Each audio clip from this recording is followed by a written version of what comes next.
자, 그럼 앞으로 10년간 좀 주목해야 돼. 토지 투자 유망 지역. 뭐 지역을 이야기해요? 네. 쪽이죠.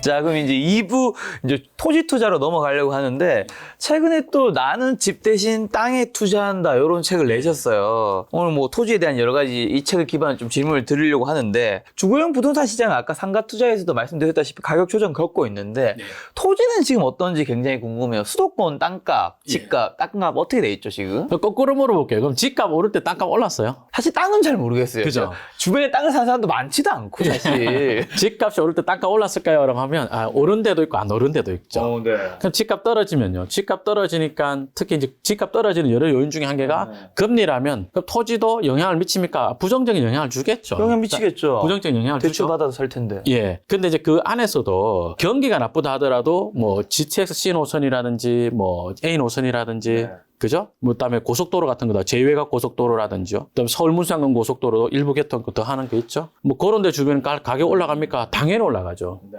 택지 개발지구 하나 들어온다. 그럼 보통 인구가 한 2만 명 넘어간단 말이에요. 어지간하면. 네. 그럼 2만 명 정도 들어오면 그 주변에 토지의 규제가 풀리나요? 당연히 풀리고. 상업적 가치 올라가나요? 올라가죠. 택지 개발지구다. 용도적이 주상공업 지역에 녹지 지역이 있단 말이에요. 근데 원래 택지 개발지구 있고 그 옆에 땅이 뭐 농림지역의 관리지역이다. 근데 택지개발지구 하면서 주상공이 되면 얘네들이 녹지지역으로 올라간다. 예. 그런 것들. 농업진흥구역이다. 진흥구역 해제한다. 이런 것도 되게 많아요. 그런 쪽에서 찾아 패턴을 찾는다. 그럼 돈 되는 거 있죠. 땅값이 안 떨어지고 지금 오르고 있는 곳은 어떤 특징이 있나요? 그러니까 그 지역 개발 호재가 반드시 있는 거죠. 네. 근데 이제 개발 호재가 있대도 별로 안 오른 데가 있고 진짜 오른 데가 있는데 네. 그거를 잘 찾아서 해야 됩니다. 그 예를 들어서 특히 이제 토지 투자 초보들이 철도 호재, 도로 호재 이럴 때 보통 철도 호재가 더 큰 호재라고 생각하거든요. 맞죠? 커 보이는데요? 예, 철도 호재가 더 커 보이는데 그럼 철도 호재가 있는 지역에 집을 사는 게 아니고 땅을 산다면 그럼 그 땅값이 왜 올라가겠어요? 역세권 개발 사업을 하면서 올라가는 거란 말이에요. 네.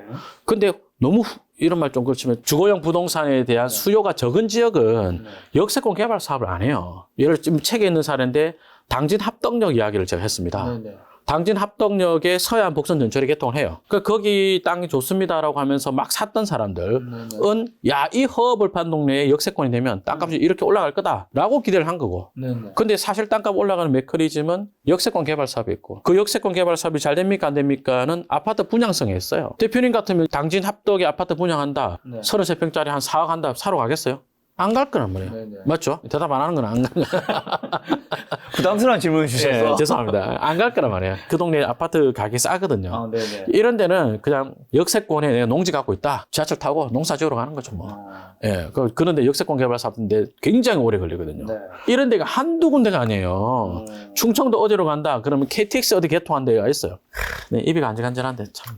예를 들어서 예전에 경기 광명에 광명 역세권 개발 사업 하기 전에요. 역부터 개통하고 동네 허업을 판일 때 그럴 때 이 허업을 판에 역 개통했다라고 했지만 거기는 어때요? 역세권 개발 사업 사업성 있어요? 있잖아요. 그런 데는 땅 사고 됩니까? 되는 거 맞죠? 근데 뭐 충청도 인구도 별로 없는 동네인데 역만 떨려면 개통한다. 그럼 그 지자체에서는 그 동네를 역세권 개발 사업을 계획을 갖고 있었는데 사업성이 없기 때문에 공공의 사업 시행자로 나오지도 않고 민간에 나오지도 않죠. 그런 데서 하면 안 되는데 되게 많죠. 그런 데서 속는 거 정말 많아요. 정말 많아요. 아까 이제 철도 호재가 도로 호재보다 더 크다고 많은 사람들이 생각한다고 하는데 일단 뭐 호재 자체는 이게 더 큰 경우가 많이 있는 건 사실인가요? 예, 그렇죠. 근데 다만 이제 뒤에 이어지는 역세권 개발이 되느냐 안 되느냐에 따라서 앞으로 예. 땅값은 큰 차이가 난다. 예, 맞습니다. 네. 그래서 철도 호재가 그 지역의 정주 인구를 늘리는 데 큰 역할을 하는데 이제 여기서 재밌는 게 도로가 개통한다. 그럼 어떤 수요가 많아지냐? 주거용보다는 산업용이 많아요. 물류단지라든지 고속도로 개통한다. 물류단지, 공장 이런 게 많아지거든요.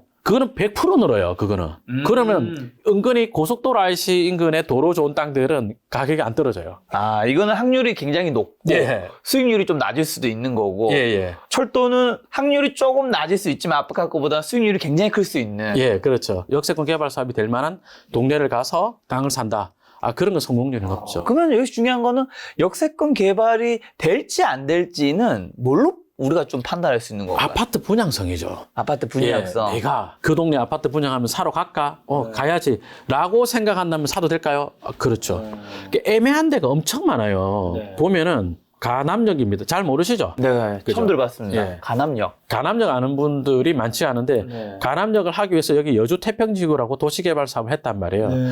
그 도시개발 사업을 하면서 여기 어떻게 가게 됐냐? 여기 보면 요 아파트 용지입니다.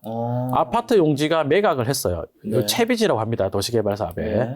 얘가 매각을 하면서 이제 사업을 할 수 있게 됐고 가남역도 이제 개통하고 이런 건데 요런 거 맞춰서 삽니까? 예. 근데 가남역이 역세권 개발 사업하는데 채비지 매각을 했다라고 한다면 가남역보다 더 좋은 동네는 그러면 도시개발 사업할, 역세권 개발 사업할 가능성이 있을까요? 라고 했을 때 아마도요. 맞죠? 그럼 그렇게 가늠을 하는 것도 방법이 되죠. 근데 그 동네는 아파트 안 팔릴 것 같은데 그러면 역만 덜러덩 개통할 가능성이 대단히 높죠. 그럼 토지 투자가 지금 주택보다 투자 수익률이 높은지, 그리고 어쨌든 이 책을 냈다라 한 거는 토지 투자 하라고 추천하시는 거잖아요. 예. 그 추천하시는 이유는 어떻게 될까요? 물론 이제 유튜브 나오면 이제 토지 이야기하면 지금 시국이 어떤 데인데 하냐 하면서 악플이 달리는데요. 예. 악플 단 사람 중에 땅 투자 해본 사람 있나 모르겠다. 근데 땅 투자는 일단 기본 전제가 호재가 있는 지역의 부동산이기 때문에 주택 경기와 무관하게 꾸준한 수익을 내기가 좋죠. 제가 29살 때 아파트 분양받았고 그때부터 그 돈 가지고 계속 투자를 했단 말이에요. 예, 저 웃긴 게 23살에 청약저축 넣었습니다. 25년 전의 이야기네요. 와, 예. 아무튼 그 29살 때 아파트 분양받고 그 돈 갖고 계속 재투자를 했는데 주택 경기가 엄청 좋았던 2006년도에 야, 이 경기가 계속 갈 수 있겠냐. 5년, 6년 갈 수 있겠냐. 한 번은 꺾일 건데. 그래서 저는 그때부터 이제 경매를 공부해야 되겠다.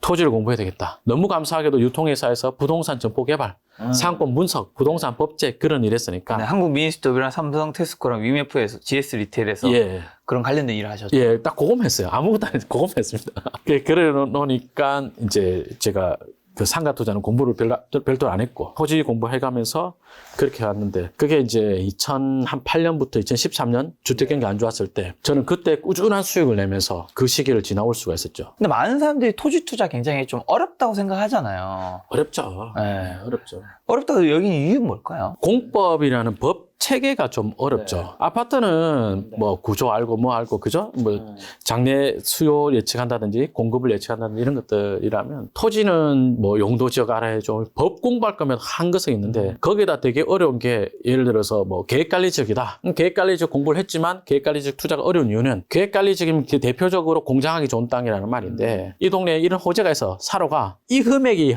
합당한지 감이 안 잡혀요. IC가 개통하면 지금 300짜리가 500 갈 거냐. 이거를 답 찾기가 굉장히 어렵단 말이에요. 그런 점에서 되게 어려워하죠. 근데 또 그 매도인도 어려운 건 마찬가지예요. 자, 그럼 일단 뭐 많은 분들이 동기부여를 위해서 토지 투자 성공 사례 몇 가지 한번 좀 직접 알려주시면서 하면 저희가 또 열심히 어려운 공부 한번 해볼까 생각도 할 것 같아요. 예, 제가 이 이야기를 하면은 악플이 안 달리더라고. 거짓말 하지 마라. 실제 사례입니다. 뭐 수원 건성구 당수동에 7억 6,800 얼마에 낙찰받은 화면에 보시면 주택이 있죠. 주택하고 이렇게 창고 있는 걸 낙찰받았는데 이제 이 물건이 재미있는 것은 이제 개발 제한 구역에 있는 땅입니다. 개발 제한 구역이라고 돼 있고 지목이 대라고 돼 있고 개발 제한 구역이라고 지목이 대라고 하죠. 그죠? 근데 이 물건이 그때 당시에 제가 왜 추천하고 왜 같이 답사하고 했었느냐면 당수 1지구가 이렇게 지금 공사하고 있는 게 보이는데 당수동 요 일대를 수원시에서 2011년부터 개발하겠다는 계획이 나왔었습니다. 그러다가 2016년도에 수원시랑 사업 시행자인 LH랑 협약을 맺어요. 당수 지구 개발하겠다고 하면서. 그리고 요 자리에 우리 입찰하기 직전에 수원시랑 LH를 알아보니까 보상 업무에 들어가겠다 하면서 보상 사무소 개소를 했어요. 그리고 그보다 몇 개월 전에는 전략 환경 영향 평가를 주민 설명회를 했어요. 그러면 사업하는 거란 말이에요. 그러면 여기에 택지 개발 지구가 잔뜩 들어오고 그다음에 이게 지목이 된 땅에 여기 등산로가 올라가는 길이 요렇게 생겼어요. 이렇게. 요래가지고 산에 가는 길인데 그럼 이런 땅은 신도시 옆에서 지목이 돼 있는 땅이다. 용도 변경이 되는 거거든요.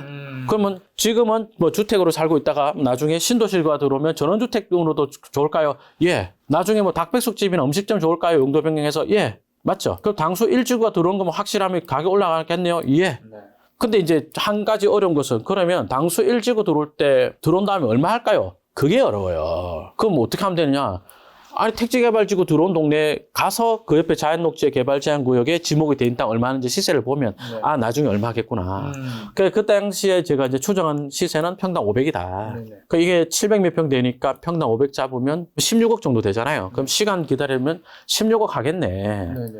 그 다음 한 개 더 이야기가 그러면 보자. 왜 수원시가 요만큼만 개발하고 이만큼 또 남겼냐. 네. 산이야 개발 불능지니까 그렇다 치지만 요만큼을 개발지 않고 왜 남겼을까. 이거 뭔가가 있다. 다음에 또 개발할 게 아니냐.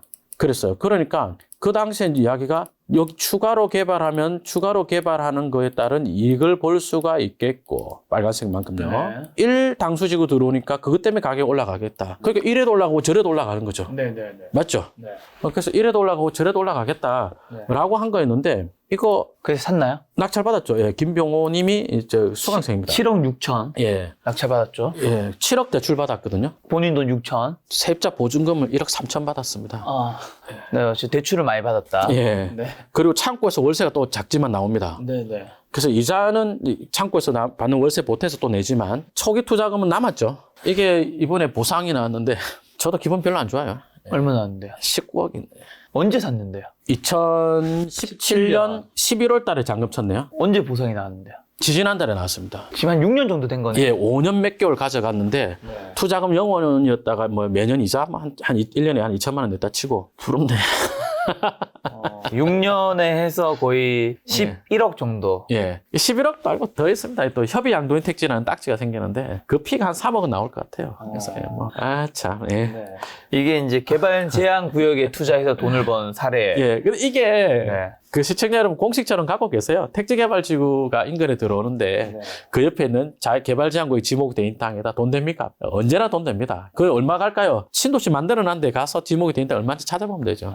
한 개 더 보여드려볼까요? 네, 재밌죠? 네. 아, 리스크 있어요. 없는 것 같죠? 개발제한구 해제가 안 돼도 돈 되고, 해제가 돼도 돈 되고, 맞잖아요. 이제 요건 제가 입찰하려고 엄청 노려보다가 결국은 연기되다가 경매에 취하가 돼버린 거예요. 그러면 의정부 신곡동에 지목이 돼 있는 땅에 이거는 자연 녹지 지역에 자연 취락지구 뭐 이렇게 돼 있는데요. 네네. 여기 보니까 개발 제한 구역 돼 있죠. 그게 원래 똑같아요. 이 경우도 뭐냐면 요쪽으로 고산지구가 그때 당시에 그 펜스 치기 직전이었습니다. 보상 안내문은 다 나갔고 네. 보상 안내문 나가서 보상 업무에 있었고 밑에가 의정부 융복합 문화단지 뭐 여기가 리듬시티로 개발하는 동네인데 이런 지역을 보세요. 서울 세종간 고속도로 동호 의정부 RC 생기니까 사놓으면 좋을 거다라고 하면 아무도 안 사. 이걸 누가 사? 그런데 택지개발지구가 들어오니 그 옆에 지목이 돼 있는 땅, 건물이 있는 땅 좋냐? 좋죠. 그러니까 고산지구 들어오면 좋아질까요? 예. 근데 밑쪽으로 또 다른 개발 사업지가 있죠. 얘는 그때 당시로서는 개발 사업 할 수도 있고 안 할 수도 있는데 여기는 하고 있었단 말이에요. 네네. 그럼 여기 개발 사업하면 이거 좋아집니까? 예. 근데 이 밑에 개발 사업지로 들어가면 여기서 또 수용 보상해서 수익 납니까? 예. 근데 이거는 할 수도 있고 안 할 수도 있는 거 있거든요. 그러니까 이거는 아래쪽 개발 사업을 하면 수용지로 돼서 돈이 수익이 나고 안 하면 위에 신도시 옆에 붙은 땅에 지목이 돼 있는 땅에 나서 올라가고. 그래서 이래도 좋고 저래도 좋은 물건이었어요. 이게 어쩌다 하나 나온 게 아니고 요 물건 사례거든요. 그러니까 요거 그 당시에 뭐 입찰하려고 되게 내가 정말 방송에서 이런 말까지 해도 되는지 모르겠는데 네네. 이 너무 마음에 들어가지고 예, 사실 되게 마음에 되게 품고 있었습니다. 아, 이 몰래 갖다도 오시고. 예, 뭐 그래서 미신적인 것까지 했는데 끝까지 경매가 취하가 되더라고. 근데 이 물건이 처음이 아니었어요, 사실은. 여기 보면 양주옥이 뭐지? 이거 자작마을인가 그랬는데. 자작나무인가? 예, 그죠? 아, 예. 기억이 좋으시네요. 요 자작나무라는 이게 식당이 있었는데 요거도 경매에 나왔었던 겁니다. 네. 그러니까 저희 일반 매매 이야기하는 거 아니잖아요. 네. 경매에 갖고 이야기하는 건데 요거 경매로도 나왔었고 요거도 경매로 나왔었거든요. 네. 그러니까 이거든 낙찰 받았으면 돈 됐을까요? 100%죠. 근데 일반 매매로 갖다 붙인 더 많죠. 아까 당수지구 있잖아요. 네. 그게 우리가 평당 200 몇십만 원 낙찰 받았는데 네. 그 바로 옆에 있는 파란색 지붕 주택이 있었어요. 그거 평당 300에 나왔었는데 그거 깎으면 250만 원까지도 가능했죠. 그거 일반 매매로 샀으면 돈 됐을까요? 예.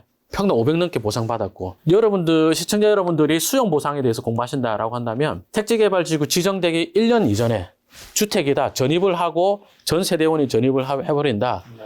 그러면 이주자 택지, 요즘 쉬운 말로 점포 택지를 원가의 85%에 살 권리를 줘요. 그럼 아까 이런 것들이 주택으로 해가지고 전입을 했다. 네.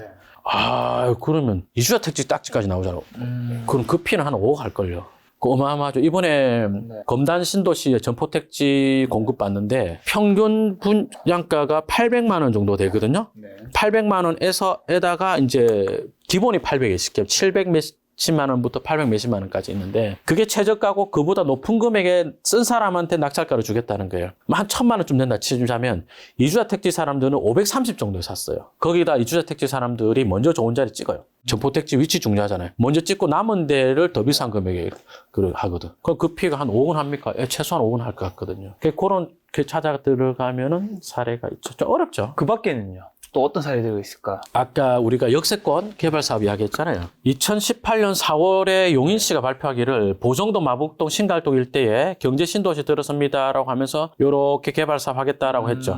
여기가 어디냐면 GTX A 노선 용인역. 여기 착공할 때거든요. 이런 역세권 개발 사업 한다. 아파트 잘 팔릴까요? 아마도.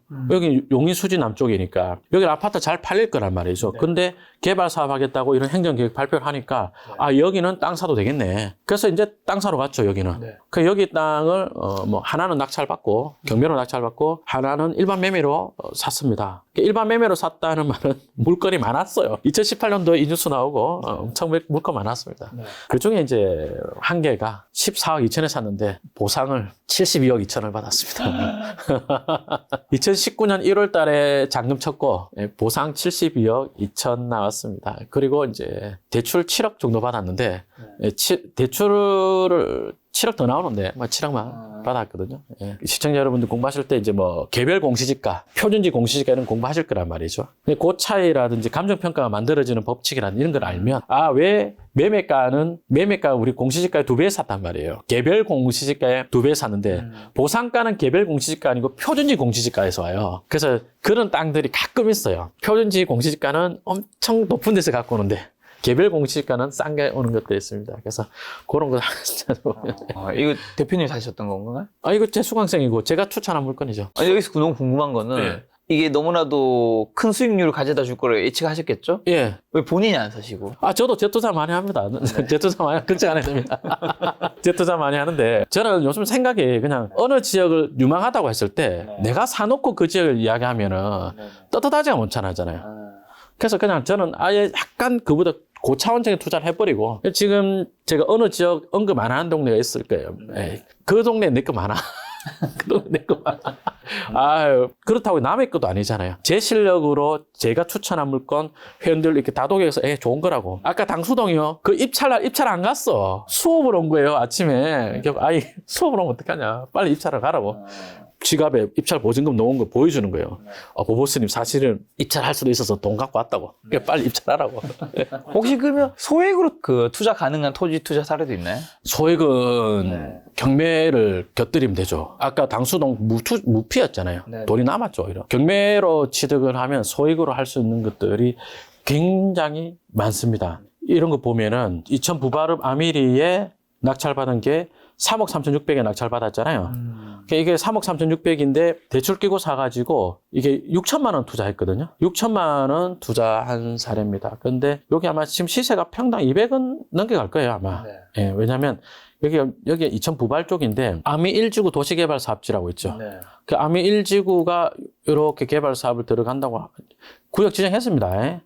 이렇게 1지구를 하니까 그 다음에 다음 우리 차례네 하면서 가격이 올라간단 말이죠. 이런 데들. 부발은 갖고 있는 지역 호재가 굉장히 많습니다. 그래서 도로라든지 철도라든지 다 오는 동네거든요. 그래서 이런 데 도시개발 사업 할 업자들이 사겠다고 계속 이제 트라이를 하고 있고, 지금 하고 있는 게 아니고 몇 년 전부터 그런 데인데, 땅을 엄청 크게 갖고 있는 여사님이 계신데 우리는 팔라 그랬어. 그 여사님이 안 판대. 그래가지고 이제 우리가 매각을 못했던 사례인데, 이런 것들이 소액으로 해서 시간이 지나면 그분도 언젠가 팔 거 아니에요. 그럼 금액이 올라가서 더 비싼 금액에 팔았지. 이걸 얼마에 주고 샀던 건데요? 3억 3,600에 낙찰 받았는데 지금 예상가는? 한 5억 5천 정도는 할걸요? 평당 200 잡으면 그 정도 할 것 같은데. 근데 대출 끼고 투자금이 6천만 원이었으니까 비교적 소액이죠, 그죠? 그럼 경매로 나온 뭐 폐차장 입찰로 수익이 나는 거는요? 이게 제가 유튜브 방송 나와가지고요. 다른 데서 어려웠던 것 중에 한 개가 투자 사례를 보여드리는 것은 얼마든지 할 수 있는데 유튜브 방송 보시는 분들이 그런 김종률의 수업 들으면 맨날 저런 거 투자할 수 있느냐, 바로 할 수 있느냐. 아니, 지금 성공 사례만 얘기하시는 거 아닌가요? 예, 맞습니다. 아니, 당연히 실패 사례도 간혹 있겠죠. 예, 너무 높은 기대감을 가질까봐. 네네네. 그래서 이런 걸 사례를 안 보여드리고 말로 했어요. 말로 했더니 엄청 악벌 달리는 거예요. 뭐 없는 사례 만들지 마라 이러길래. 그래서 이제 사례를 보여드리는데. 그래서 그 점은 주의하시기 바랍니다. 예. 주의하겠습니다. 예. 우린 잘 된 사례만 보고 있는 거다. 예. 이렇게 생각하면 되는 거죠. 진짜입니다. 네. 제가 투자, 어느 동네입니다. 어느 동네 역세권 개발 사업 될 거라고 해서 샀는데 잘 안 돼가지고 같이 고통 분담해드리는 것도 있고. 아니, 저는 지금 웃으면서 이야기하지만 그분 입장에서야 다른 거 이렇게 잘 된 거 많은데 왜 나한테 이런 거 해줬냐. 그런 마음 안 들겠어요. 어떻게 고통을 분담하시나요? 1년 이자 내드렸죠. 그 얼마나, 저는 저대로 생돈 나가니까 마음 안 좋지만, 그분들 얼마나 팔까요라고 하길래 우리 1년만 더 기다려보자 그랬고. 그러면서 그냥 나 좀 도와줄게요 이랬는데. 어쨌든 지나고 오르긴 올랐어요. 그 1년 사이에. 그래서 좀 다행이긴 한데 마음은 불편하죠. 잘 된 거 너스레 떨듯이 이야기할 때 항상 그런 분이 많지는 않습니다만. 그런 분들 마음에 걸리죠. 도일동 이런 데 사례도 보면은 금액이 엄청나네요. 58억이네. 58억이에요? 예, 한걸 65억에. 얼마나 크게 58억이에요? 예, 우리 4명이서 수강생, 외 4명은 아니고 합 4명입니다. 합 4명이 낙찰 받았는데 1840평이잖아요. 근데 요거는 전체 토지는 이 토지가 아니고 뒤에 땅이 요렇게 더 있어요. 이렇게. 2개 필지거든요. 땅이 요만큼 더 있는데 여기 평택 동부고속도로 사업이라고 해가지고요. 여기 자세히 보시면 이렇게 분필되는 게 보이죠. 이렇게. 요렇게. 네네네. 그죠? 요렇게 분필되는 거 보이죠. 이렇게. 이게 뭔가요? 그 동부고속도로라고 고속도로가 이 땅의 일부를 저촉해서 지나갑니다. 요 땅이 뒷부분 지나가죠. 그죠? 네네네. 뒷부분은 그래서 도로에 의한 보상을 받을 땅이었어요. 대충 이렇게 되는데 여기 파란색으로 표시한 부분 있죠? 네. 요 부분이 이제 이렇게 평택 동부고속도로 이렇게 지나가는 거예요. 하면서 이 파란 부분은 보상을 받을 땅이었고 그래서 보상감정가랑 경매감정가 차이에 대해서 공부를 해두면 좋죠. 그래서 여기 보상가가 나올 거고 그 다음에 왼쪽으로는 도일동에 평택 브레인시티라는 신도시가 생기고 그러면 남은 땅의 가치도 올라가지 않겠냐. 남은 땅이 요 땅이란 말이에요. 요 땅. 요 땅의 가격도 올라가지 않겠냐라고 본 거죠. IC가 요 위로 생기거든요. IC도 추가로 생기지 고속도로 생기면서 IC 생기지 신도시 들어오지 남은 땅의 가치도 올라갈 것이고 그다음에 보상받아서 차익도 생길 것 같다 하는 것이 당시에 우리 계산이었습니다. 그래서 이제 경매감정가로 들어가서 보면 이게 아주 저평가했다는 것이 나오거든요. 그래서 이게 아주 저평가했다. 여러분들이 이제 감정평가 공부를 하게 되신다면 기타 보정 이런 것들을 공부해 두시면 좋습니다. 그래서 보면 이게 이제 비교 표준지라 가지고 감정할 때 배율을 1.342배를 줬다. 그러면 표준지 공시지가 대비 1.3배 정도로 봤다라고 봤는데 근데 여기 장내 동향 기타 이런 걸 1밖에 안 봤어요. 아주 낮게 봤죠. 그래서 이런 것들 기타 보정을 보통 2 가까이 하거든요. 근데 이제 제가 여기서 추정할 때는 이 물건은 일부가 도로에서 잘리는 물건이기 때문에 여기서 정상적인 물건을 안 봤구나. 싸게 평가를 했구나라고 본 거예요. 그래서 보상에서 일단 수익이 좀 나겠다라고 봤는데 그 뒤에 보면 요게 17억에 감정한 부분 있죠. 요게 보상받을 땅인데 저게 보상이 39억에 나왔습니다. 그 지금 2022년 4월 20일에 잔금 쳤잖아요. 오늘이 4월 19일이네요. 오늘이 1주년이네. 잔금 치 낙찰 받고 몇 달 뒤에 평택 동부고속도로 거기서 보상금이 날라왔는데 40억이 왔습니다. 39억 5천만 원이 났습니다. 그리고 뭐 비하인드 좀 더 있는데 뭐 건물 보상가도 좀 더 나오고 그래서 뭐 세금을 고려하지 않고 이야기하면 지금 우리 추정이 보상금을 안 받았어요.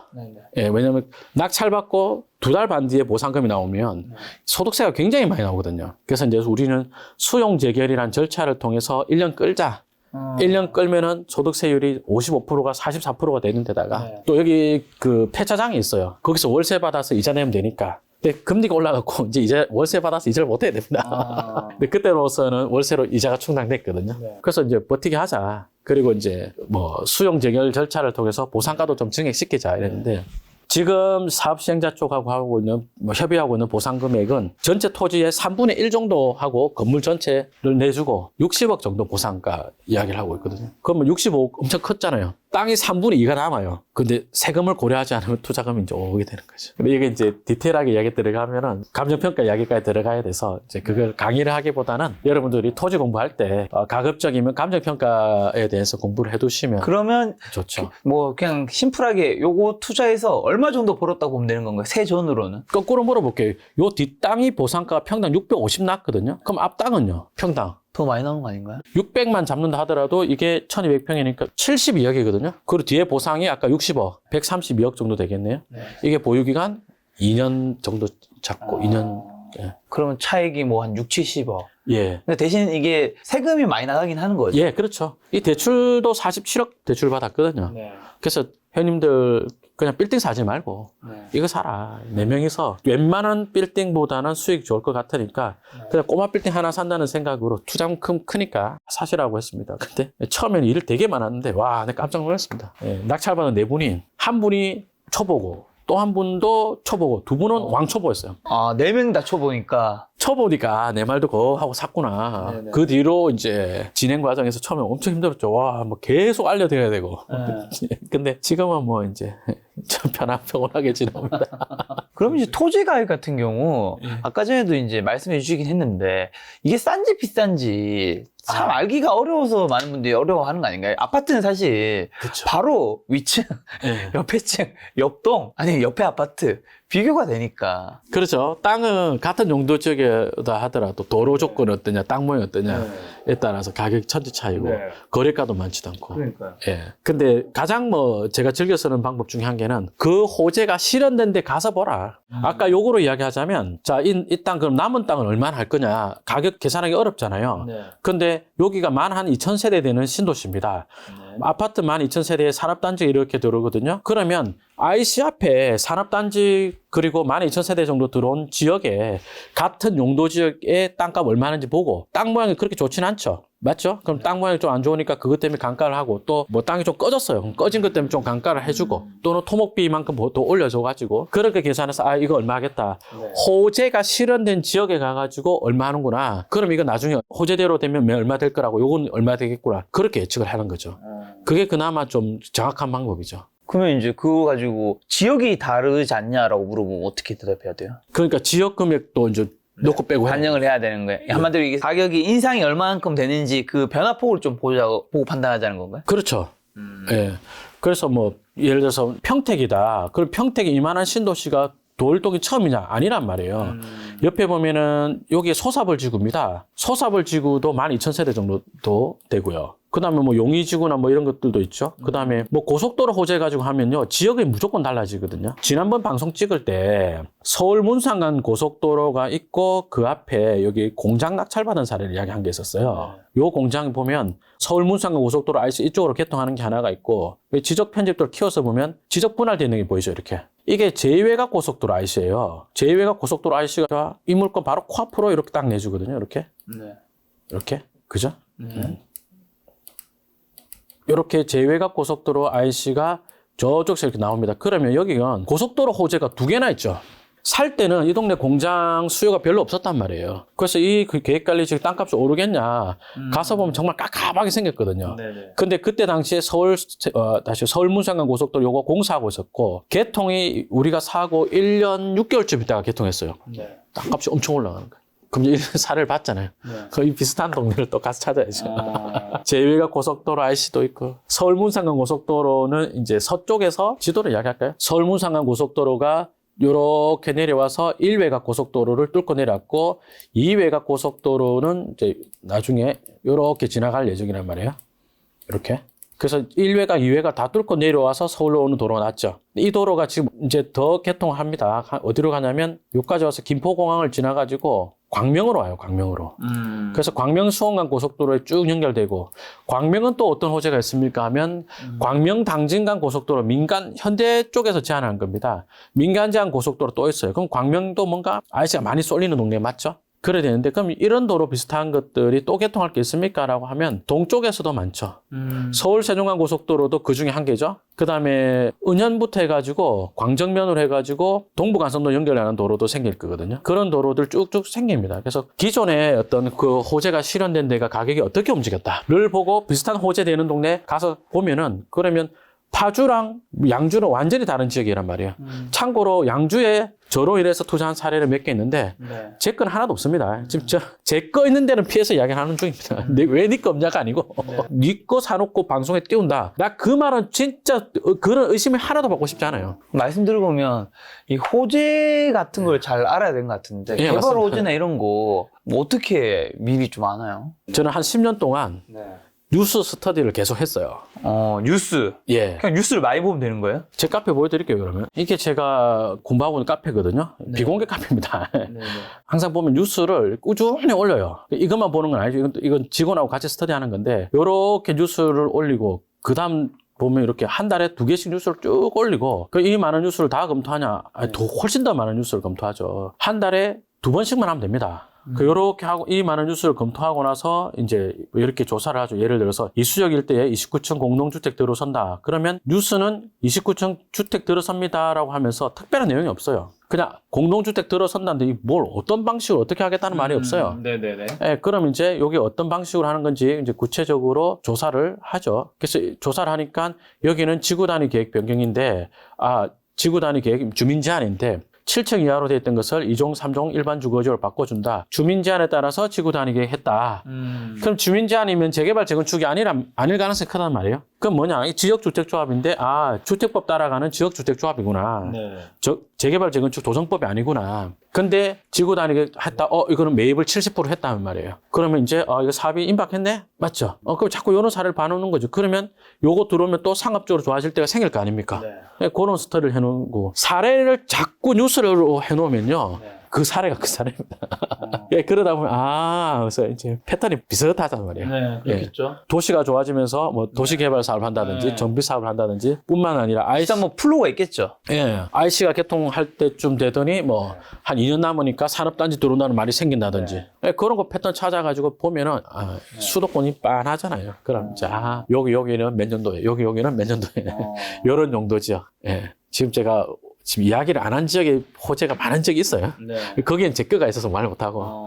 또 안 한 지역이 있어요. 그 내가 지금 사러 가려고 하는 그래서 저로 인해서 수강생들 지역 것만 이야기를 했습니다. 예. 그래서 왜 더 좋은 지역 이야기 안 하냐. 지청자분을 할 수도 있는데, 그게 제 거 있어서 말을 못 했습니다. 알겠습니다. 예. 그럼 돈이 되는 개발 호재 핵심이 또 행정계획과 사업 시행자가 모두 등장하는지 여부라고요. 이건 무슨 의미인가요? 그렇죠. 사실 너무 어려운 말들로 가득한 것 같은 느낌도 들고요. 땅 투자하다가 실패하는 분들이 호재가 있다. 너무 빨리 들어가는 거예요. 빨리 들어간 게 많은 돈을 버는 거 아닌가요? 아닙니다. 그럼 아까 우리 이야기했던 걸 해볼까요? 아까 당수지구 있었죠. 당수지구를 2011년도에 수원시가 그 동네 개발제한구역을 개발하겠다는 뉴스 발표를 했어요.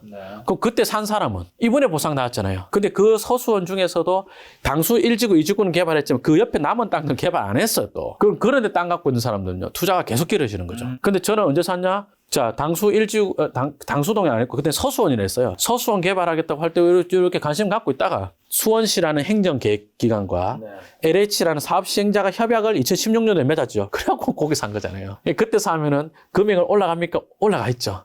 더 올라갑니까? 확실히 더 올라가죠. 사업시행자가 나온 다음에 사도 충분한 게 신도시 하나 들어오는데도 그 보상 업무부터 시작하면 4년 정도 매끄럽게 됐을 때 걸리거든요. 그러니까 그 행정계획 정도가 아니라 사업 시행자 나온 다음에 사도 충분하죠. 2011년도에 부천시에서 여기를 종합운동장역 역세권 개발 사업하겠다라고 발표를 했어요. 이 지역이 부천에서는 좀 버려져 있던 외곽의 개발 제한 구역이었단 말이죠. 과거에. 예. 근데 여기를 이제 7호선 연장에 들어오면서 공사를 하고 있었습니다. 2011년도에. 근데 2011년도에 서해안 복선 전철이 이렇게 내려오는데 서해안 복선 전철도 여기가 사업 시행자가 협약이 됩니다. 코레일하고 현대건설 컨소시엄인가? 가 이제 BTL입니다, BTL. 민간이 지어주고 리스하는 방식으로 하겠다는 식으로 협약이 됩니다. 그러면 부천시 입장에서 더블 역세권이 되는 거잖아요. 그래서 여기를 이제 융복합 단지를 만들겠다, 개발 제한구 해제하겠다라고 발표를 했어요. 그때 땅 사면 이제 장기 투자 되는 거예요. 그럼 그때 뭐 아까요? 째려봐야죠. 이렇게. 언제까지요? 사업 시행자 나올 때까지. 부천시가 발표하겠다고 했지만 정작 해제는 언제 했느냐? 2017년 12월 달에 해제를 했습니다. 2017년 12월 달에 해제하기 전에 뭐 했느냐? 부천시랑 사업 시행자인 LH랑 협약을 맺어요. 그게 2017년 4월인가 그럴 겁니다. 그래서 4월에 협약 맺고 내가 왜 잘 아냐면 째려보고 있는 중에 2017년 4월 달에 부천시랑 LH랑 협약 맺더라고요. 그 땅 보러 갔었어요. 여기. 그럼 여기 중요한 게 사업 시행자가 등장하면 네. 그 등장했을 때는 가격이 이전보다 조금은 오른 상태인가요? 아니면 가격도 초기에는 안 오른 상태인 건가요? 올랐지만 미미한 정도. 올랐지만 이미에서 아직 오를 폭이 크게 남아있으니까. 예, 앞서 이야기했던 걸 치자면 보성동 종교용지 땅 72억 보상받은 땅. 네. 그 72억 보상받은 땅이 그 전에 얼마였느냐? 한 10억도 안 했을 거예요. 그러다가 사러 가니까 뭐 10억 정도에 매매하려고 하길래 10억 살게 이랬죠. 그러니까 갑자기 그러면 올리는 거예요. 그런데 이제 보통 물건이었으면 10억에서 올랐다 12억이면 샀을 건데 그 당시 이제 그 물건이 이만큼 보상 나올 것을 계산하고 있었기 때문에 그 사람이 좀 달라는 대로 다 준 건 아니었어요. 20억 달라고 한 소리를 있었고 하다가 입씨름하다가 그럼 공시지가 2배 삽시다 한 거였거든요. 그래서 이런 패턴이 하면 초기에 사서 한 3년 지나서 파는 거 올라가는 것보다는 요 오른 다음에 사업 시행자가 나온 다음에 한 3년 가져는 훨씬 더 많은 상승을 볼 수 있죠. 대표님 지금 말씀하신 거는 투자금에 따른 이제 수익도 중요하지만 투자 기간을 줄이는 게. 그렇죠. 아까 보여드린 수용지 같은 것들은 얼마에 보상받았다가 딱 떠있기 때문에 제가 이제 회원님들의 양해를 구하기가 쉽죠. 근데 이제 일반적인 매매한 것들은 좀 이제 드러내지 않아서 그렇지 이제 일반 매매로 해결한 것, 매각한 것들을 하면 기간이 더 짧은 것들도 있습니다. 지금 매매 얘기를 해주셔서 그럼 초보 투자자분들은 매매랑 뭐 경매, 공매 어떤 방법으로 하는 걸 추천하세요? 난 초보면 경매가 더 안 나왔겠어요. 토지 투자가 초보다. 네. 그럼 초보인데 경매도 배워야 되냐 이런 생각하는데 경매가 2달이면 배웁니다. 왜냐하면 토지는 기본적으로 물건 분석을 잘하는 게 중요하지 경매 권리 분석이 그렇게 복잡한 게 없거든요. 그래서 경매로 해놓고 나서 그러면 더 싸게 취득할 기회가 생기지 않습니까? 그러니까 초보일수록 경매보다는 뭐 공인중개사가 도와주니까 일반 매매 사라. 수익이 많이 안 나요. 초보인데도 일반 매매로 해가지고 그 다른 사람 눈높이 잘 안 보일 만한 것들을 싸게 잘 살 수 있냐 그 확률이 줄어드는 거죠. 그래서 경매는 부동산 투자를 할 사람이면 반드시 공부해 놓아야 된다. 참고로 저 경매 강의하는 사람 아닙니다. 고속도로 IC가 개통할 때 오르는 땅과 오르지 않는 땅은 좀 어떻게 구분되나요? 이게 고속도로가 개통하면 아까 산업단지가 많이 들어온다 그랬잖아요. 근데 그 산업단지가 생기면 그 앞에 땅 사는 것보다는 산업단지가 생기고 산업단지 생기고 했을 때 IC가 여기로 온다. IC로 산업단지 트래픽이 많이 늘 거잖아요. 그 IC 앞에 땅이 좋아요. 예를 들어서 뭐 요 책에 있는 사례로 한번 이야기해 볼게요. 요런 동네가 계획관리 지역이 생긴다. 계획관리 엄청 많고 고속도로 IC 생겼단 말이에요. 그 이런 데 공장 가격이 많이 올라갑니까? 많이 올라가죠. 지금 공장 별로 없죠. 근데 2008년이거든요. 2008년 없죠. 없고. 지금 하면 왕창 늘었죠. 어마어마하게 많이 늘었죠. 네네네. 이게 왜 이렇게 어마어마하게 많이 늘었습니까? 하면 없던 고속도로 IC가 여기 인천 평택 간 고속도로인데 요렇게 고속도로가 생기고 네네. IC가 이쪽에 생겼단 말이에요. 그죠? 이러니까 공장 수요가 엄청 많이 늘었거든요. 그러면 아예 공장할 땅을 사놓고 기다린다. 오케이, 그거 좋죠. 그런데 예를 들어서 뭐 공장 바로 앞에 이런 땅 매매하는지 모르겠습니다만 이런 땅을 아예 상업용으로 기대를 하고 산다라고 하면 가격이 별로 안 올라갈 수도 있어요. 오른 금액에 샀는데 더 올라가야 되는데 그럴까? 안 그럴 가능성이 대단히 크다. 왜 그러냐? 딱 이 땅을 콕 찍어 사는 말이 아니라 산업단지 하나 보고 사잖아요. 엄청 크죠? 근무인도 되게 많고 상업적으로 많이 올라갈 것 같다 이런 생각이 드는데 자동화를 많이 합니다. 자동화를 굉장히 많이 하고 그다음에 또 여기는 국가산단 쪽이어서 다를 텐데 다른데 요런데 공장 한 단지 요런 게 있다. 그럼 요런데 땅 사면 상업적으로 올라갈까요? 했을 때 종전보다 오른 금액에 샀는데 더 올라가지 않을 가능성이 큰 게 다 자동화죠. 근무인도 보면은 그 우리나라 사람들 많지 않고 이런 경우가 많아요. 그러니까 밖에서 볼 때 공장은 큰데 구매액은 작은 경우가 있거든요.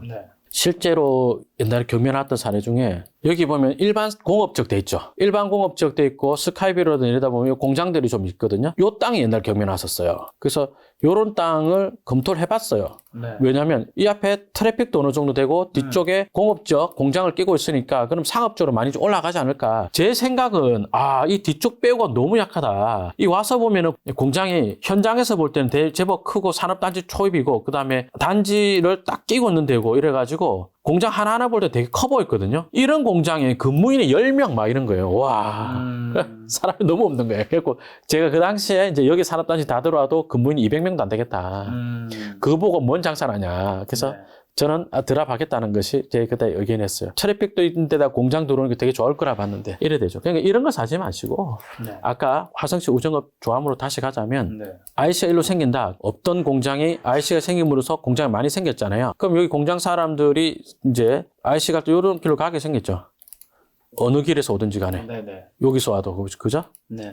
요렇게 온단 말이에요. 그럼 어디 거 살까요? 아, 요런 데 사놓으면 상업적으로 좋아집니까? 예, 좋아지죠. 그러니까 아예 공장 하는 사람들이 선호하는 6m 도로에 접한 땅을 사든지 아니면 산업단지 여러 개의 사람들이 IC로 가는 길목을 사든지 그걸 사야지 어중간한 초규모 산업단지 바로 앞에 땅을 근생용지로 산다. 그건 좋지 않아요. 그렇게 말씀드리겠습니다. 자, 그럼 앞으로 10년간 좀 주목해야 돼. 토지 투자 유망 지역도 책에 있다면서. 고속도로 호재가 제1외곽, 제2외곽을 뚫고 서울을 뚫고 가는 동네 있잖아요. 그런 동네가 좋아질 때가 많습니다. 그런 동네가 굉장히 좋아질 거고 그런 지역 중에서도 수도권 정비계획법을 했을 때 성장관리권역 이면서 용도 지역이 계획관리적인 거 이면서 그 도로가 6m 이상인 거 그런 거 사놓으면 아마 돈 되지 않을까. 뭐 지역을 이야기해요? 네.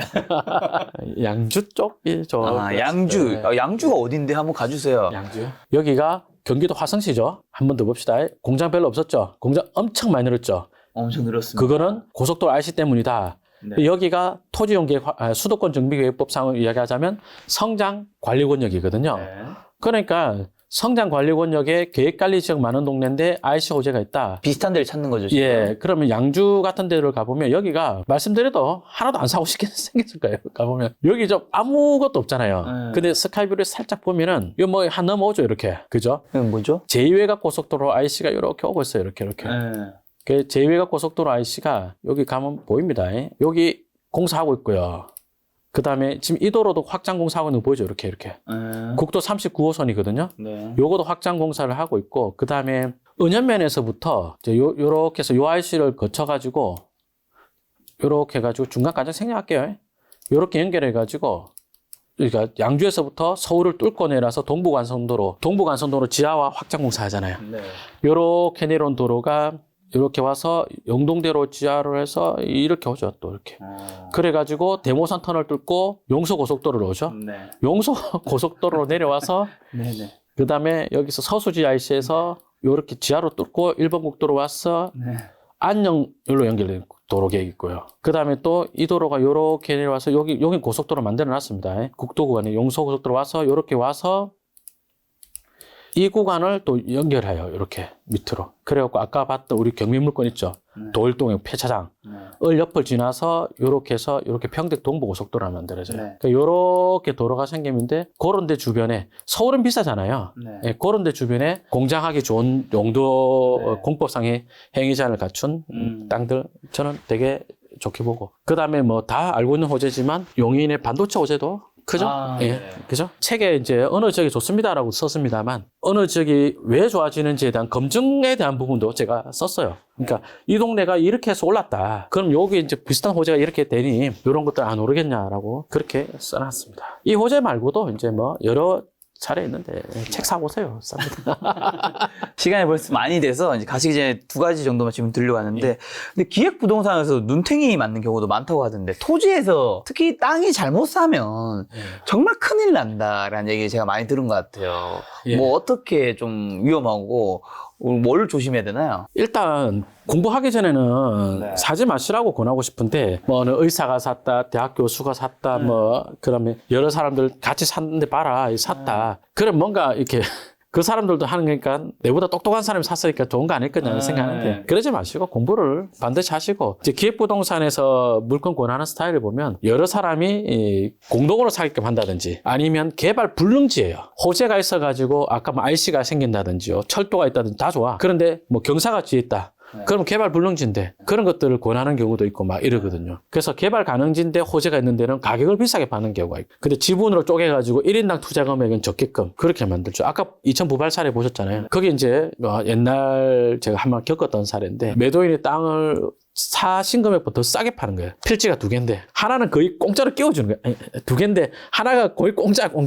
이 땅값만 주면 요건 공짜로 오는 거예요. 이거 지분으로 돼 있어요. 이게 왜 샀어요? 그러니까 공동 지분자 누구예요? 물으니까 누군지도 모르는데 기획에서 산 거예요. 그런 분들도 있어요. 그래서 그분은 산 금액에서 하나도 안 올라오고 요 땅도 사놓고 잘 안 되니까 팔았는데 이제 저는 개인적으로 부발이 이제 사도 될 타이밍이다라고 해서 이제 그 당시에 회원님한테 같이 제가 뭐 컨설팅하거나 그런 건 아니고 이제 일정 레벨 이상 되는 분한테 이제 안 괜찮겠냐 해서 한 건데 큰 게 많죠. 예. 공부를 조금만 하면 그런 물건이 나쁘다는 걸 바로 아는데 돈은 빨리 벌고 싶고 공부는 멀리 있고 이러다 보면 당하죠. 뭐. 특히 뭐 이제 굉장히 고소득 직업을 얘기하면서 누구도 샀다. 지금 안 사면 늦다. 예. 근데 그런 투자의 유일한 장점이라고 말씀드리면 혼자 망하는 게 아니다. 인생이 외로울 때 같이 갈 사람들이 있다. 죄송합니다. 그럼에도 불구하고 토지 투자 뭐 어렵고 잘 몰라서 안 하려고 하는 분들이 훨씬 더 좀 많다고 생각하는데 예. 그런 분한테 뭐 꼭 해주고 싶은 말씀 있을까요? 한 1년 바짝 공부해 보십시오. 예. 1년이면 충분하나요? 충분하진 않은데 제가 그러더라고요. 1년을 해보니까 이 확 보이더라니까요. 1년 동안 물건 한 개씩만 답사를 가보십시오. 어느 호재가 있다. 그 호재 있는 지역을 일주일에 한 개씩이면 1년에 50개를 답사 가거든요. 그런 것들 중에서 이제 돈 되는 게 시간 지나면 나온단 말이에요. 그 패턴이 뻔해요. 그럼 그 패턴대로 이게 이렇게 돈이 되는구나. 그럼 다음에 똑같은 호재 만나면 아까 개발 제한 구역에 진공이 된 땅은 옆에 개발하면 좋아진다 그랬잖아요. 그걸 누가 가르쳐 줬겠어요? 저도 맨날 답사하고 물건 보다 보니까 이거네. 찾은 것 같아요. 그런 법칙들이 많이 생길 거예요. 그런 것들이 공식을 하나 깨치는데도 1년은 걸리더라고요. 근데 1년 동안 공식 한 개 깨쳤다. 그럼 10개 깨치려면 10년 걸린다. 아니에요. 1년 전에 답사한 것들이 하나씩 바뀌면서 내가 확신을 가질 정도의 공식이 됩니다. 그때부터 투자가 쉬워요. 그리고 전문가에게 꼭 잘 배우고. 예. 제가 토지 강의하는 사람입니다만 토지 강사들 사기꾼 많습니다. 제 유튜브 보신 분들 아니 근데 궁금한 건 사기꾼과 제 옆에 계신 분도 그렇지 않겠지만 예, 저도 그럴 수 있죠. 사기꾼과 아닌 사람은 좀 시청자분이 어떻게 좀 그래도 구별할 수 있을까요? 저는 강사가 착한 척 하는다. 좀 이상해 봅니다. 예. 마치 누군가 불을 불러주는 게 나의 마땅한 일인 것처럼. 그러니까요. 아니야, 내 투자하고 돈이 없으니까 죄송합니다. 다 그런 건 아니겠지만, 예, 저는 토지 강사들이 사기치는 게 참 많긴 많아요. 근데 또 왜 그럴까? 아마 유튜브 보시는 분들도 그럴 거예요. 이 영상 보고 나면, 야, 김종률 찾아가서 저런 물건 한 개 소개받아야지 이럴 거예요. 그렇죠. 그거 악용해서 사기치는 거죠. 그런 믿음을 갖고 온 사람이니까 물건 적당히 주면 하겠지라고 생각하는 거죠. 그러면 매도인한테 뒷돈 많이 받아먹고.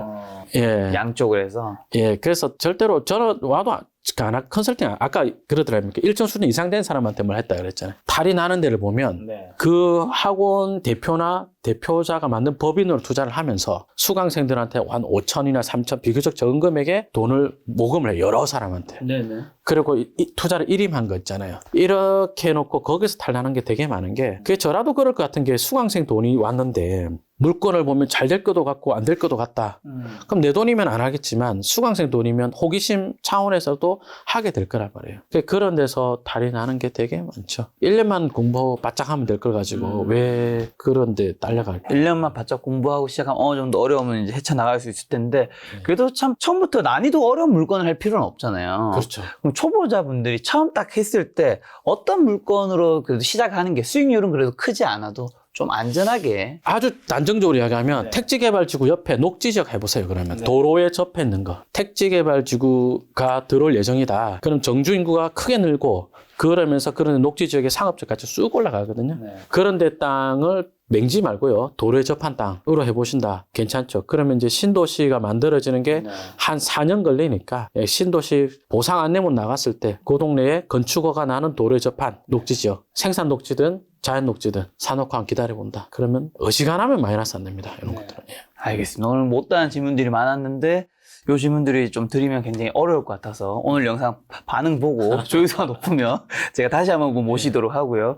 오늘 저희는 이제 나는 이제 집 대신 땅에 투자한다 요청해가지고 이제 여러 가지 이야기를 나눴는데 저희 마지막으로 시청자분들에게 하시고 싶은 말씀 있다면? 저도 처음에는 초보 투자자였고요. 공부하는 사람이었고 그리고 강사한테 좀 기대고 싶었던 사람이었습니다. 근데 하다 보니까 많이 여러 가지를 깨쳤죠. 그죠? 강사라는 사람들이 그렇게 좋은 사람도 아니구나. 토지죠. 그런 것도 많이 느끼고 했는데 초보 운전자하고요. 베테랑 운전자 10년 운전한 사람하고 실력 차이는 큽니다. 근데 1년 운전한 사람하고 10년 운전자가 11년 운전했다. 하고는 실력 차이가 별로 크지 않아요. 그래서 아까 했던 말인데 1년만 나는 지금 초보니까 살살살 운전한다는 생각으로 해보십시오. 그러면 평생 이제 내가 스스로 내 투자 운전을 할 수 있습니다. 근데 초보 운전 없는 베테랑 운전자 아무도 없어요. 그래서 그렇게 말씀드리겠습니다. 알겠습니다. 그 어려운 토지 투자 공부하는데 1년 정도면 네, 생각보다 많은 걸 알 수 있다. 예. 오늘 만남의 손님은 김종인 대표님이었습니다. 지금까지 소중한 시간 함께 해주셔서 정말 감사합니다. 오늘도 김 작가였습니다. 고생 많으셨습니다. 수고하셨습니다.